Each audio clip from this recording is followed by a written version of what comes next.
Unfortunately, we've just been released from illegal, unjust, unwarranted, and inhuman detention by the Bola Ahmed Tinubu regime, orchestrated by his illegal IGP, Kayode Egbetokun. And we are heading home, hopefully. In fact, I was supposed to be heading to Lagos for a protest for tomorrow. But we are still checking on the flight, if there's any flight tonight. Have you seen the warning from the Lagos State government? You know, they can warn themselves, they can't warn me. You can't warn me about my rights. Yes. They are the ones who have to warn themselves about their responsibilities. So it wasn't going to stop me. It is not the first time people who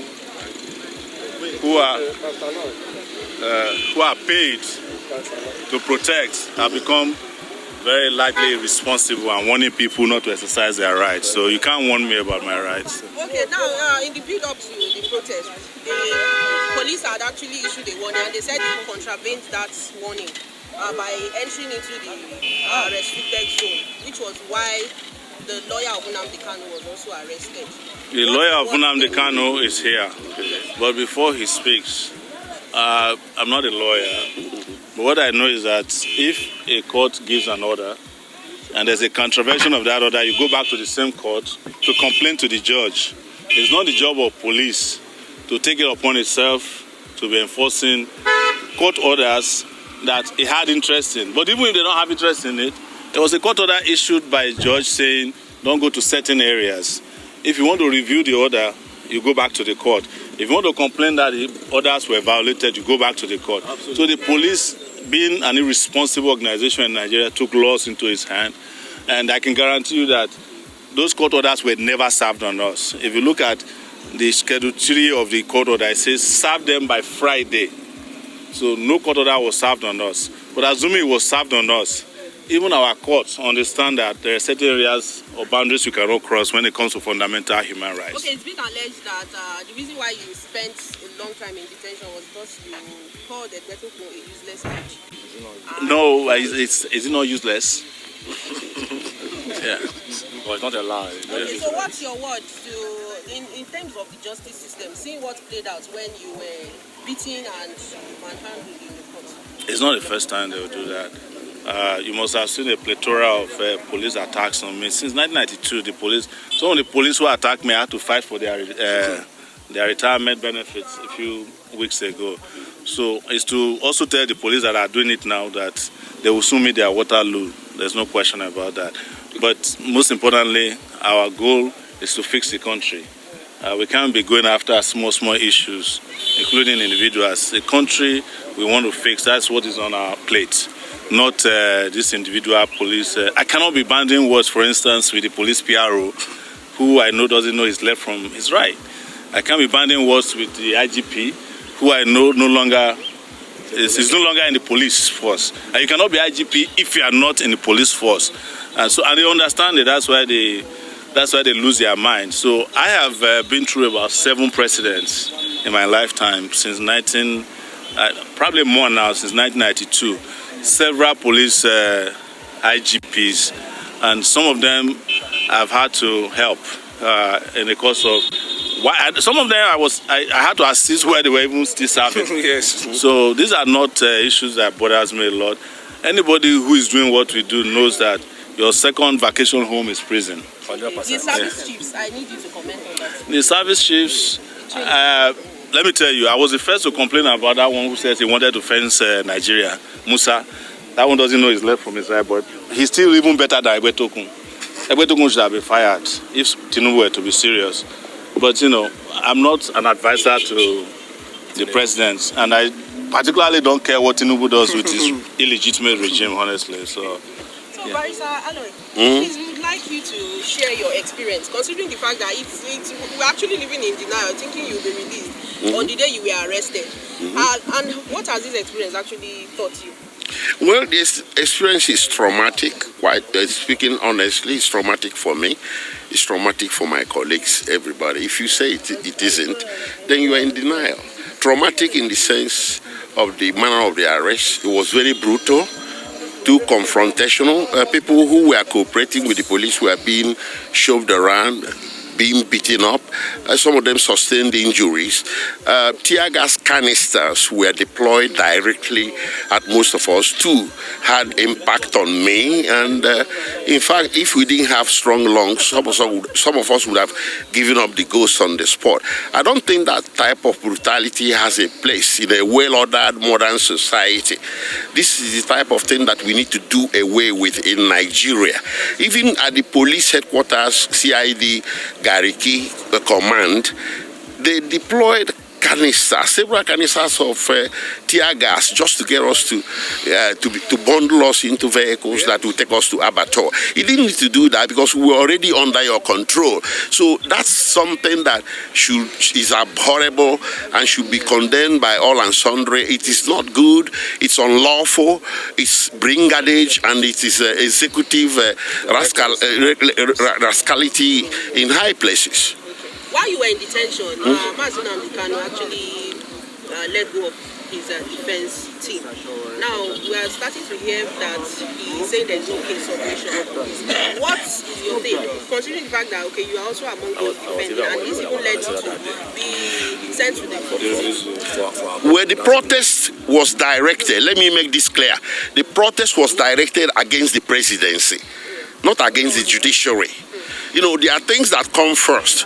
If the presidency or the executive branch of government does not put you up for trial, no court has the authority to initiate prosecution against you. So it's a question of where to place the blame. I've noticed a lot of understanding as if we are protesting against the court. No, the court didn't initiate it. The presidency did. The attorney general did.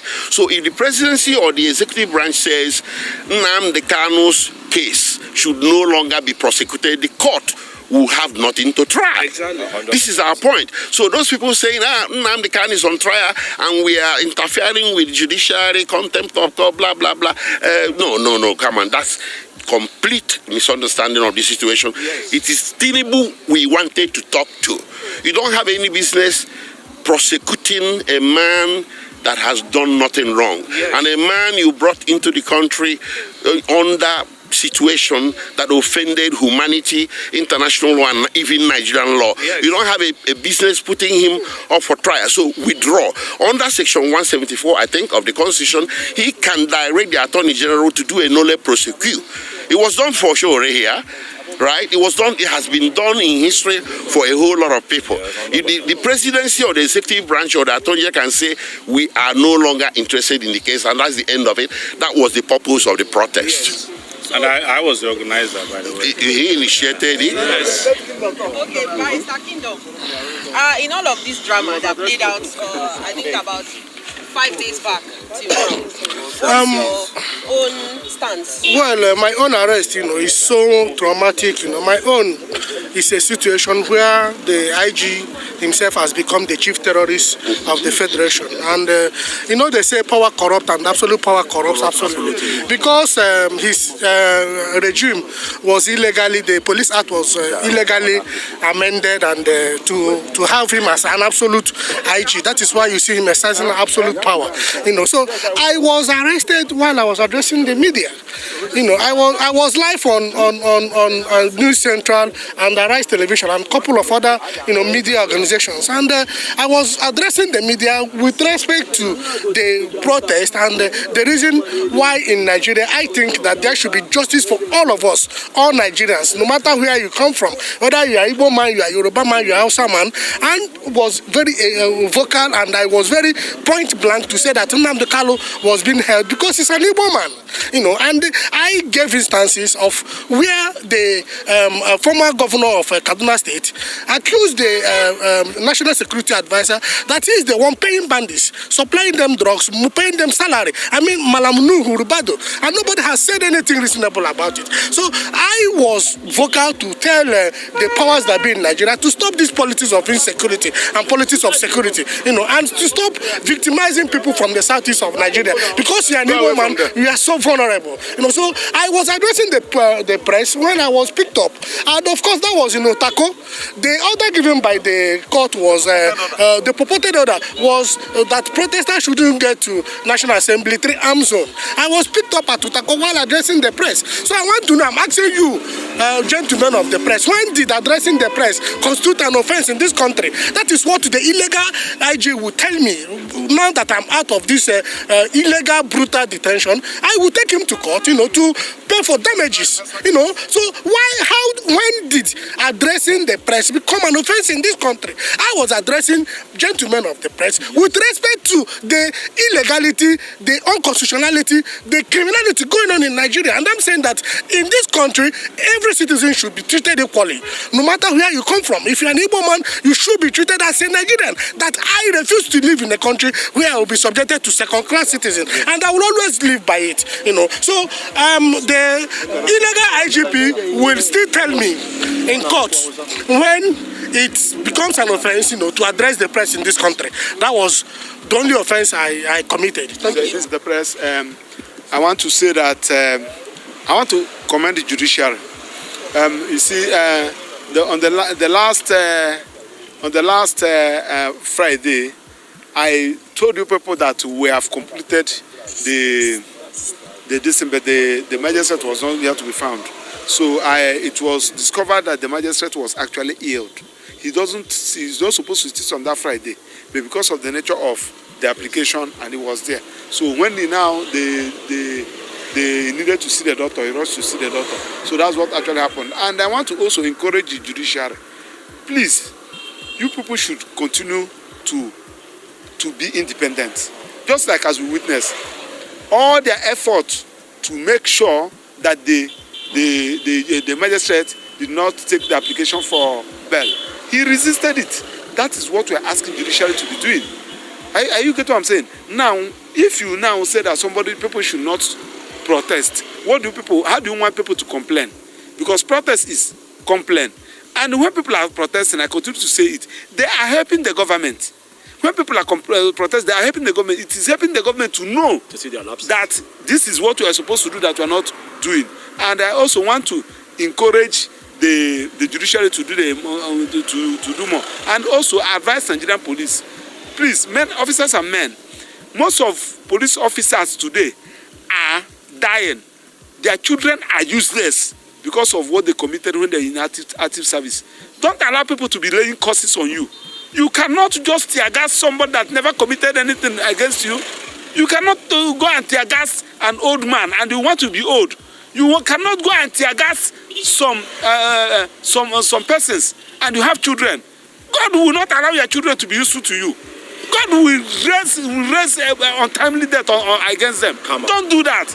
Look at how people are crying because of you, Nigerian police. Even when they ask you to go and commit evil, must you do it? Tell them that you're not doing it. Even if when they ask you to do it, when they say go and throw in tear gas, can't you say no? You have the right to say no, I won't throw the tear gas. Highest they will do, they will discipline you. So please, I want to encourage Mr. President. You are the father of the nation. Your wife is the mother of the nation. You should be able to do the right thing. Irrespective of the fact that yes, we are challenging, we may not support you. But when you are doing well, people will support you. You earn respect. So when people are not happy with you, if you like, use all the whole ammunitions in the United Nations. They will continue to agitate. They will continue to complain. So once again, I want to thank also the prison warders. They did a very good work. So and what is the outcome of your meeting with Nnamdi Kanu in DSS facility? Yes, Nnamdi Kanu, I went to see him. That was on Saturday. So he told me how he was attacked by the DSS operative. I heard them saying so, and I don't know what happened in court today because you can see that since morning we have been here.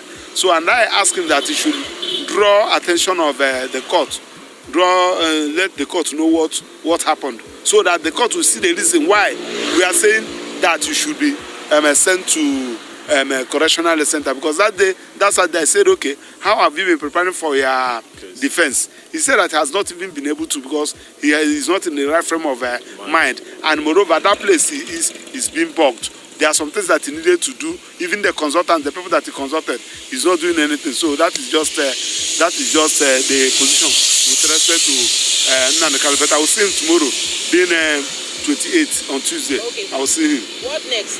This protest has ended and it has led to arrest and bail and all. No, of course, you cannot, where there is a wrong, there is a remedy. Like all the people that the police violated their right, they are going to file action against the police. Of course, this one is the criminal aspect of it. They have adjourned the matter till 15th day of December. Am I right? For hearing. So that does not mean that those people that violated their rights, they are going to take you on. Yeah. You are going to you say that you have an order restraining them from protesting the central area, but you pick them at Otaku. I even say, what is the business that has to do with central area and Otaku? What does you using a live bullet? What does that supposed to mean? Throwing tear gas. Man, you can see the other guy that was the injured. I hear them saying somebody with that is armless, that is not violent. So it's very unfortunate. So that is it. Thank you, sir. It's my pleasure.